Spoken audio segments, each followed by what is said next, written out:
Good morning and welcome to the Small Business Town Hall conversation. Again, my name is Sabina Matos. I'm the Lieutenant Governor for the state of Rhode Island, and I want to thank all of you that are tuning in today to this conversation. As always, we have great information for you, updates from different department directors to let you know how are we doing and how we can help your small business do better. We're going to be hearing from the Director of the Department of Labor and Training, Director Matt Weldon. We also going to hear from the Department of Business Regulation. We're going to have the director, Beth Dwyer, here with us. And also, as always, we're going to have Chris Parisi giving us an update about what he hears from the small business community and what we can do to improve. We also have a guest. We're going to have a guest, actually, two individuals are going to be here with us from the Hispanic Chamber of Commerce. And I would like to remind everyone that we are celebrating Hispanic Heritage Month since the 15th of September, goes through the 15th of October. This is a great time for us to hear from the Chamber about some activities that are going to be having this month, and also what are they doing and how we can participate on the work that they're doing. So with that, let's start just reminding everyone, if you have not gotten your vaccine, there's still time. Make sure you get your vaccine, you get your booster. COVID is still out there. If you need COVID tests, the Department of Health has COVID tests available. So reach out to my office. We can put you in contact with the Department of Health because we have plenty of COVID tests available. I know that right now people are not thinking about it. We're going to get through the winter and everyone is going to be looking for those at that time. So make sure you reach out. And I know my office is going to add in the chat our contact information. So make sure that you know where to reach. Either you can email us at ltgov at ltgov.ri.gov, or you can also call us at our office. So we're going to add that information to the chat. But let's start right now with Director Matt Weldon and hear about what's happening with the Department of Labor and Training. Director Weldon? You're still muted.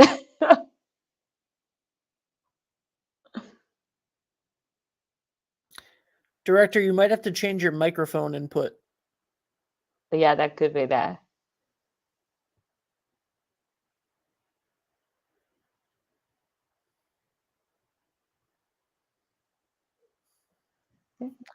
I can kind of hear you now. Let me. We have to put the mic. Oh, now. Yes, that is perfect. All right. Sorry, I don't know why it changes, but that, my wife will time to time tell me that I think that I'm perfect, and clearly I'm not. So I make mistakes just like everyone else. And Chris put us something in the chat. I agree with you 100%. Okay, so everybody, things are good in Rhode Island. Last month in August, the job numbers were actually very good again. And if you saw the news back then, you might say, well, didn't the unemployment rate go up a little bit? It did. It went up 1/10 of a point to 2.8%. But let me just, give you some information about how we compare to our neighbors and then why that's not a bad thing. Massachusetts had a good month. They went down to 3.6, but we're at 2.8. Connecticut went to 4.1. The U.S. rate was at 3.7. For 6 months, we've been lower than the U.S. rate. That's incredible. That doesn't happen usually in Rhode Island. So things are good. The unemployment rate is not just the people collecting unemployment insurance. In fact, it's anybody who's available for work and actively seeking full-time work. So last month, we added 1,800 people to the labor force. That means 1,800 people that previously weren't looking for work are now looking again. 1,800 people. Wow. That's right. And we have 558,000 Rhode Islanders working, 558,700 to be exact. That's more than ever before in the history of that data being collected. And so when you add those people to the labor force, they're looking for work, that makes your unemployment rate go up a little bit because they may not have work right now. But for all those small businesses that are listening today, that should be good news because more people are out there looking to find their next opportunity. Labor force participation is one number that I don't think it's the best representation of how the economy is doing, but economists like to point at it. Even when unemployment is low, and say, but you don't have, they'll say you don't have enough people in your labor force. And it is true that after the recession, back around 2007, 2008 to 2011 or so, 2012, we did lose older workers from our labor force because the baby boomer generation had started turning 60 years old and they started to leave and they had a hard time coming back. Since then, though, it grew a little bit. And right before the pandemic, in a good economy, we were at 63.9%, which is better than the US rate. It's a good solid number. That number dipped down to 61.1 or so. We're back this month to 63.7. We're 0.2 of a point away from where we were pre-pandemic. And get this, there are 3,300 more people in the labor force. But because of population shifts, when you compare that number, the percentage is still a little bit off. We have more people now in the labor force than we did before the pandemic. That should be very good news. Director, it's so great you're saying that, because every time I speak to a business owner and they're looking for workers, they ask, the things that they tell me is, where are the workers? Where did everybody go? Is everybody home just not working? Where do people go? That's the question. No, they're working. So that's because we have more working Rhode Islanders than ever before. They're working. They're maybe working multiple jobs. And the challenge right now as an employer is you need to know what's going on. And we can help you understand that through backtoworkri.com or through DLT's website, which Ben has up. We have a business service unit that can help out. We could probably do some market research and let you know in which industry, how much the going rate of pay may be. What we don't have great data on is what the benefits are. And that's probably more important in this economy than anything else. What kind of benefits do you offer? How flexible is the work? The pandemic fundamentally shifted the way the labor market works. There's nothing that we can do to really force a shift back, but there are things that employers can do to stand out from other employers. But we do not have a lot of people sitting on the sidelines. There's only 4,900 or so people collecting unemployment insurance. Incredibly low, less than half of what we had before the pandemic. So all indicators that our economy is still performing very well. We will continue to follow the trend and make sure that we add jobs, we recover jobs. We've recovered 92% of the jobs that we lost in the pandemic. 900 jobs were added last month in hospitality, one of the hardest hit industries. Does that mean that we can now sit back and say, okay, we're good, let's enjoy the fall weather? No, it means we need to do everything we can to keep connecting people to good opportunities. And Gov, I know you'll ask me about WorkShare. That's ticked up a little bit to 49 companies are enrolled in WorkShare. And that doesn't necessarily mean it's a sign of anything bad to come. Sometimes it's supply chain issues.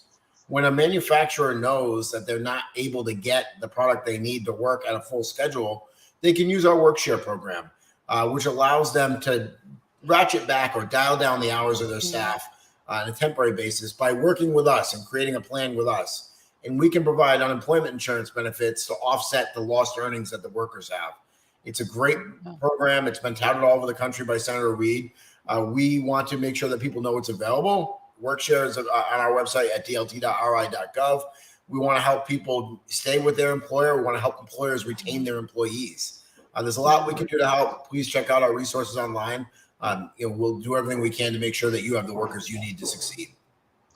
Thank you, Director, for the update on the WorkShare. I'm always interested in that program, and it's just exactly because of exactly what you said. That's a program that allows you to keep that connection with your employers, your employees, so you don't lose them, to make sure that after you invested resources in training someone, you don't have to start all over with someone new. So this is a way in which you're able to keep that connection with the workforce that you already trained, so you don't have to invest on training a new staff. So I love that program. So thank you for the update.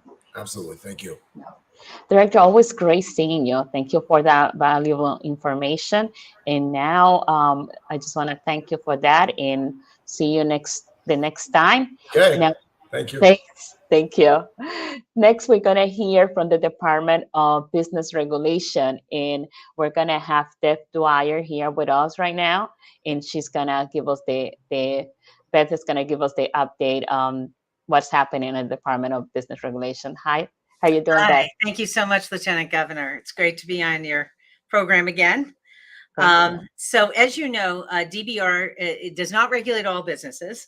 We regulate a lot of large businesses and a lot of small businesses. But what we're engaged in is continuous improvement. We really want to hear from you if we're doing something that is making it difficult for you to engage with our department. So we've done a number of things to try to make it a little bit easier for businesses to interact with us.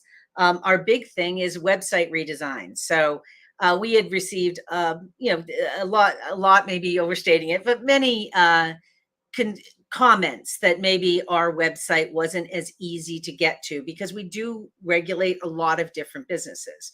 We do financial services, which is insurance, securities, real estate, and banking. And then we have building, fire, and contractors registration. So we have a lot of different licenses. And sometimes it was hard for a business to actually get to the place they needed to be from the main website. So we have redesigned it. If you look at our website now, we have tags right on the front page that we hope will lead you to the place you need to be for your business. But if for some reason, we all try, but if a business does get to our website and find something confusing, we would really like to hear from you with suggestions on how to change it and make that more accessible to people. So it's a continuous improvement. It's not one and done. We will continue to make changes as we get suggestions, or as even our employees say, hey, this isn't quite that clear. Let's make it a little bit clearer. We're also doing a couple other things to try to make it a little easier. Our real estate licenses used to all renew on the same date. Well, what that can happen is that means every single one of you is coming to us on the same Bottleneck. Yes. And guess what? You're getting delays because there's only so many people. So we have moved that to a renewal on your app date, your application date. So over time, that should mean that about 1/12 of you will renew every month. And that should allow us to give you much better service on your renewals. We've done that with a couple other licenses. We did that with insurance producers a number of years ago, and I think it's allowed us to give you much better service. There are occasionally licenses we can't do that with. So one of those is banking mortgage loan originators. That is set by the federal government. They set that it is due January 1st. So we can't do that with them. But with all the others, we're trying to make this a little bit more spread out over the year so that you can get to the person you need to talk to when you need to renew your license. And then another area we're looking at is where we're getting checks. So there are people that still write out checks and send them in to us for license fees. And that could be a burden both on the business and us. We're not mandating anything, but we want to give you options. So, if there's other ways to pay that is better for your business, we want to see if we can offer that to you. That does require a lot of technical changes. It's not quite as easy as hitting a switch, but we are looking at all of those places and trying to make those options available to you. And I'd really like to encourage anybody that has a suggestion. We are more than willing to hear your suggestions. Occasionally we'll get a great suggestion and we just don't have the technology to do it, but we'd love to hear from you. Even if we can't get it done right away, we'll keep it in the back of our minds for the future. Thank you. Thank you so much. This is great information. And I love that change into the renewal of the licenses, because it's true. Sometimes you get like a bottleneck, everybody coming at the same time. So that's a great change. And it's very frustrating, as any of us that have tried to renew a license can be, when you can't get through to that person, right? Because there's another 1,000 people trying to call in, right? So. Correct. We should make sure that we add also, and I'm going to ask my team to the comment section, the chat, to add the website. So that'd be great. That way it stays right in the comment section. And after we're done, don't go right now, but after we're done with this live presentation, you can just go to the chat and get access to the website and take a look at it. That'd be great. Yeah. And we have email addresses specific to the different licenses all throughout that website. Certainly, Lieutenant Governor, if you get comments, love to hear from your office as well. But however you can get to us, we will do our best to address everyone's comments.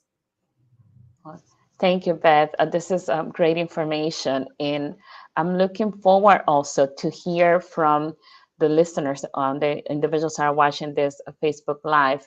Just want to remind everyone, we want to hear your feedback. What are those challenges that you're having right now when you're trying to communicate with the Department of Business Regulation, when you're trying to open a business? What are those challenges that you think the state of Rhode Island should improve? We should do it in a different way.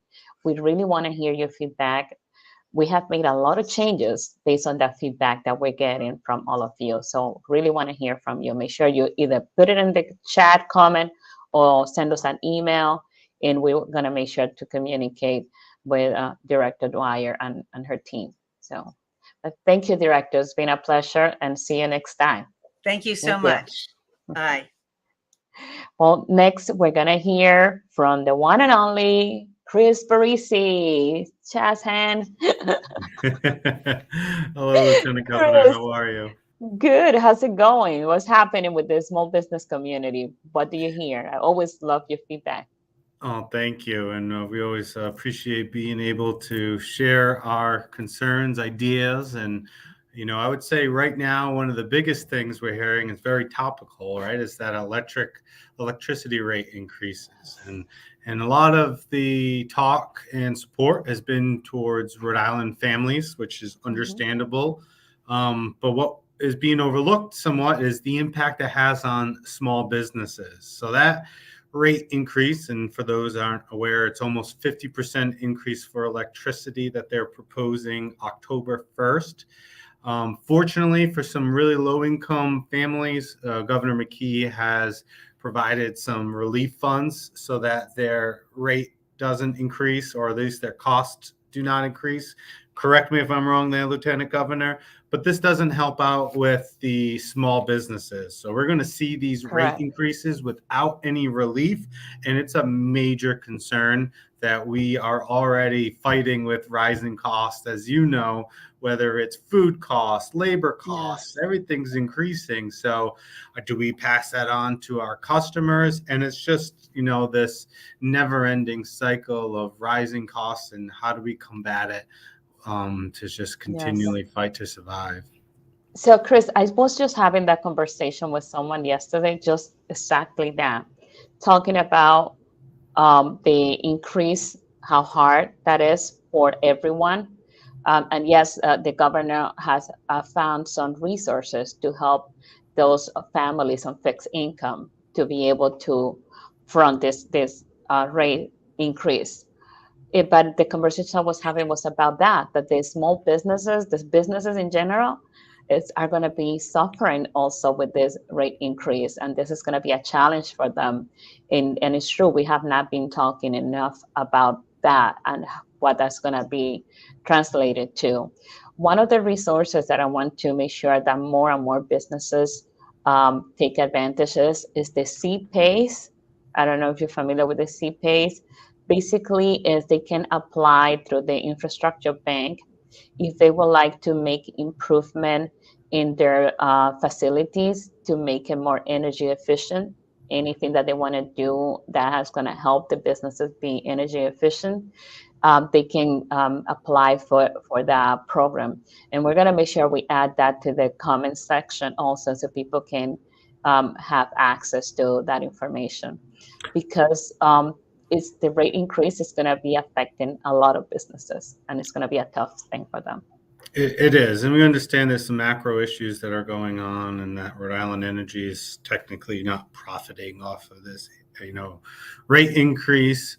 No matter whatever the causes of it, it's still really affecting our small businesses. So some solutions, like you mentioned, using free services to reduce our energy output, so that we can lower our bills, you know, that's a good start. And we'll look for the comment so that we can see and let our small business members know where to go to learn about that. But you know, that's something that, you know, that's something that we're going to really feel over the winter.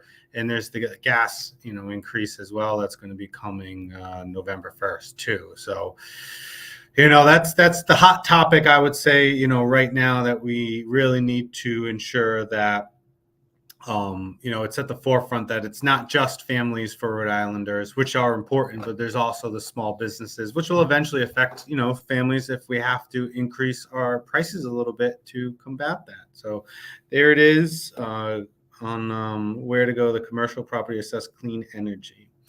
So that's one of the big issues right now, Lieutenant Governor, but we do have an exciting thing to mention is that we have our first networking event on this Thursday. So this Thursday we have, and we're going to make it free for all small businesses, any elected officials, anyone that would want to attend to interact with our small businesses. It's going to be located at the Event Factory, centrally located in Warwick. We know how Rhode Islanders are. We want to make sure it's close to you, or no matter where you are. This is a great event, an opportunity to connect with other small businesses, connect with the board members of the Rhode Island Small Business Coalition, and enjoy some free, delicious apps provided by Cozy Caterers. And there's a first 50 get a free drink ticket. So this is a great event, and you can learn more, as Ben has, by going to our website, risbc.org, and clicking on the events button, and then you can RSVP, and it's limited. So we're almost at the capacity. So if you can go and register now, let your friends know, let your fellow small business owners know, and then we'll see you there this Thursday at 5:30 p.m.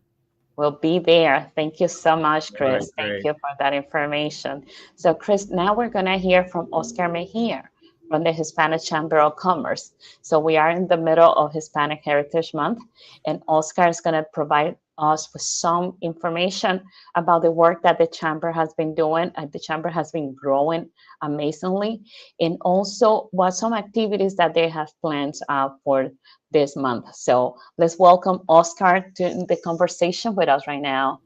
Hi, Oscar. Hi, good morning. Good morning. So your camera is off. I'm not sure if it's intentional. No, I am All right, trying I to, can hear you perfectly. I'm trying to activate it.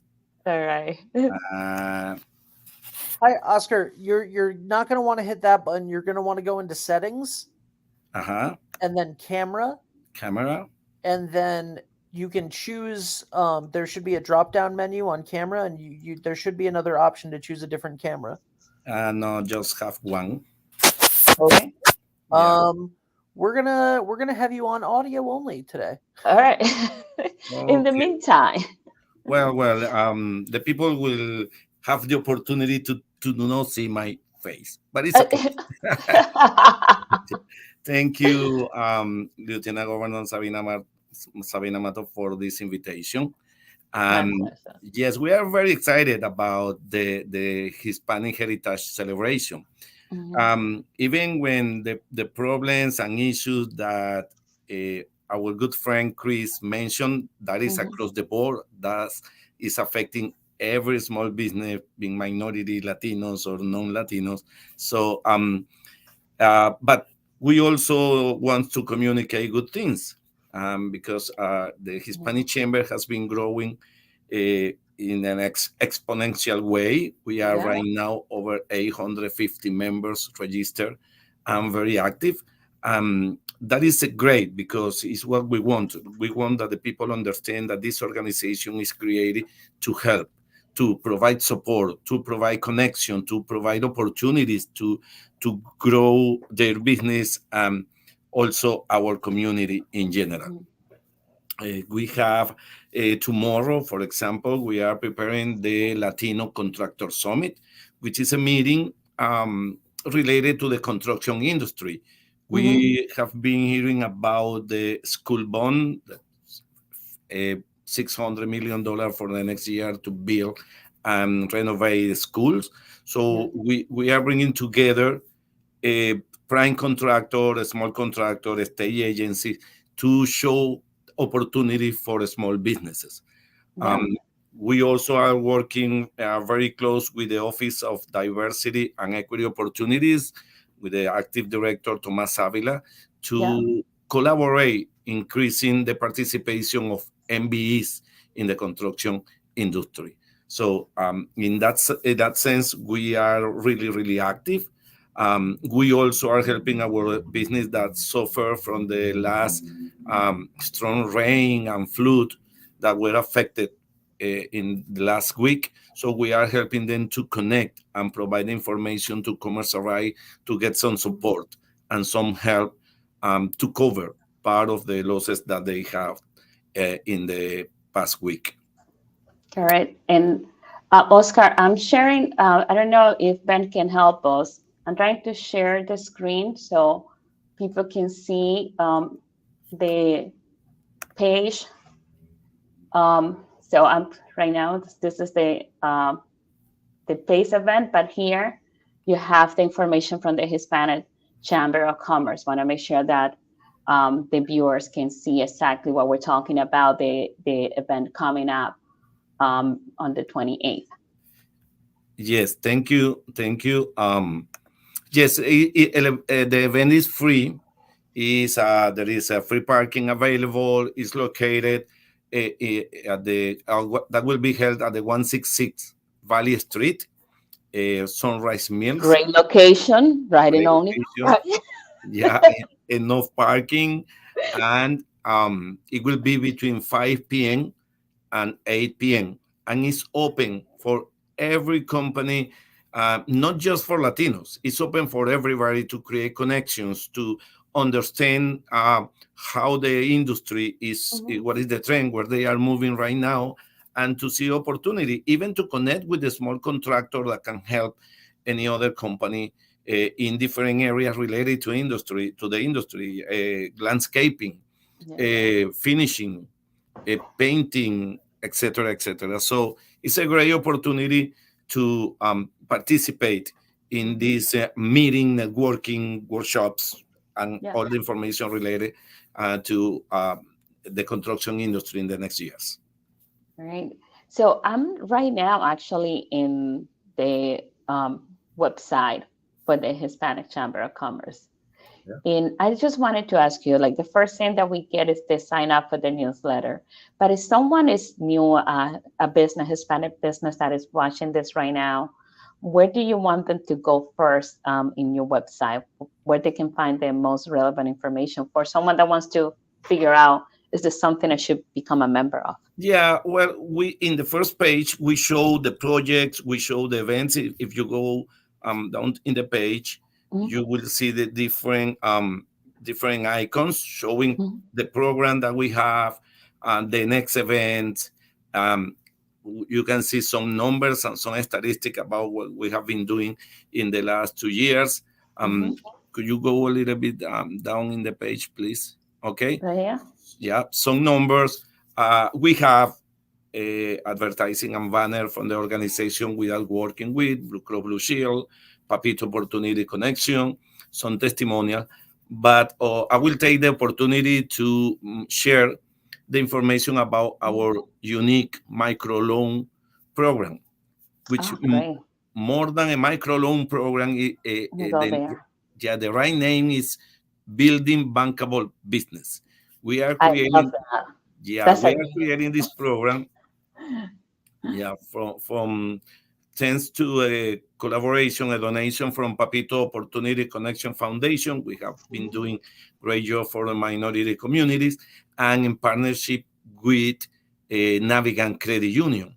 So we are providing a microloan from $500 up to $5,000 for entrepreneurs and very small business, Latino business.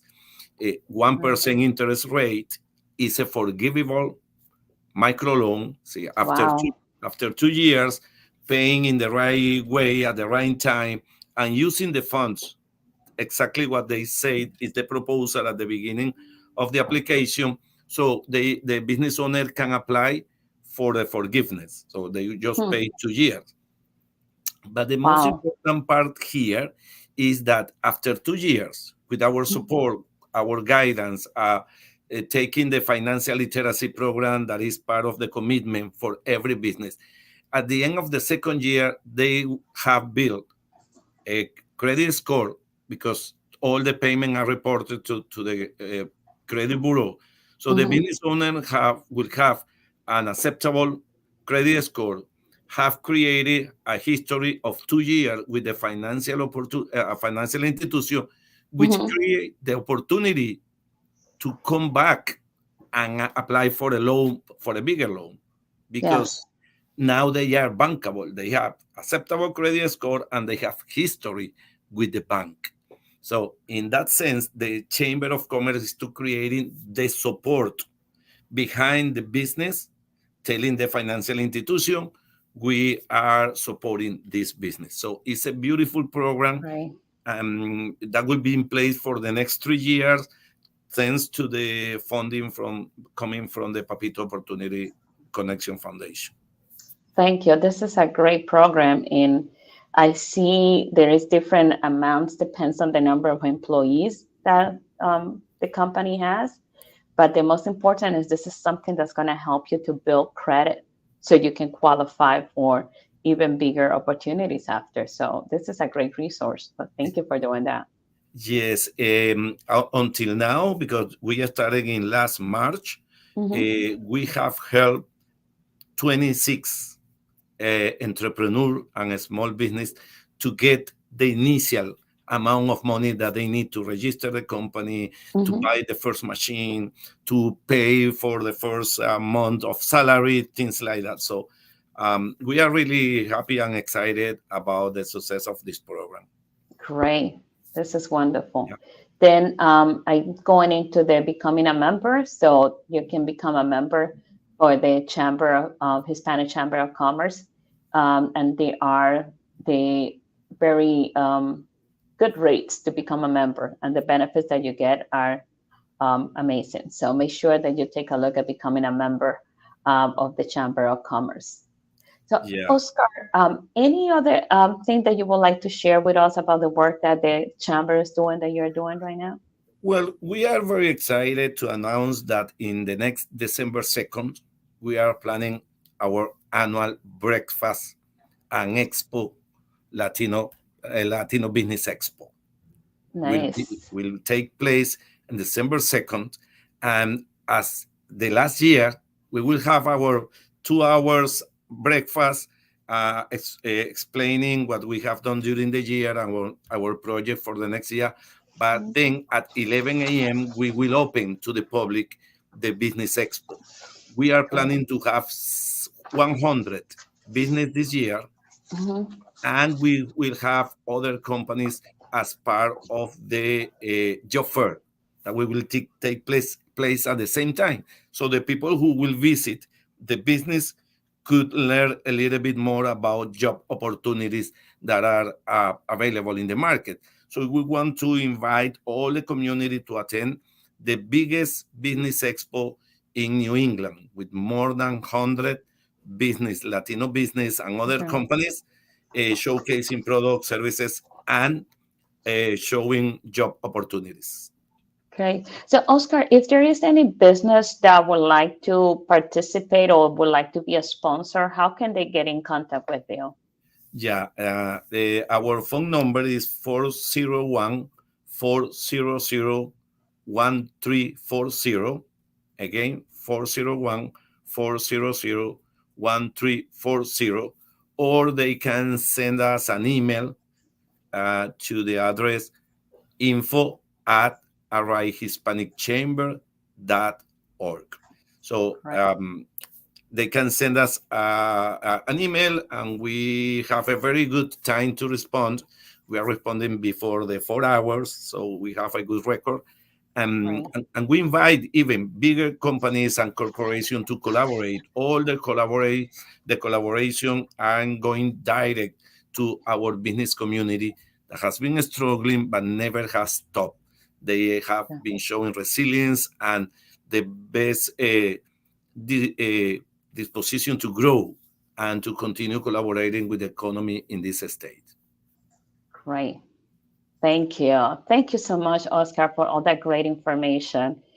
Thank you for the work that you're doing to make sure that you bring resources, not just only to the Hispanic community, but the small business community ecosystem here in the state of Rhode Island. So thank you for the work that you do every day to make sure that our small business community get access to resources. Thank you very much. And I want to highlight your support, your continued support. You will be present tomorrow giving us a welcoming remark in our event, the Latino Contractor Summit. So I appreciate all your support and your help. Thank you. My pleasure. My pleasure. We are just at the beginning. We have more work to do, and I'm going to be there supporting your work all along. Thank you very much.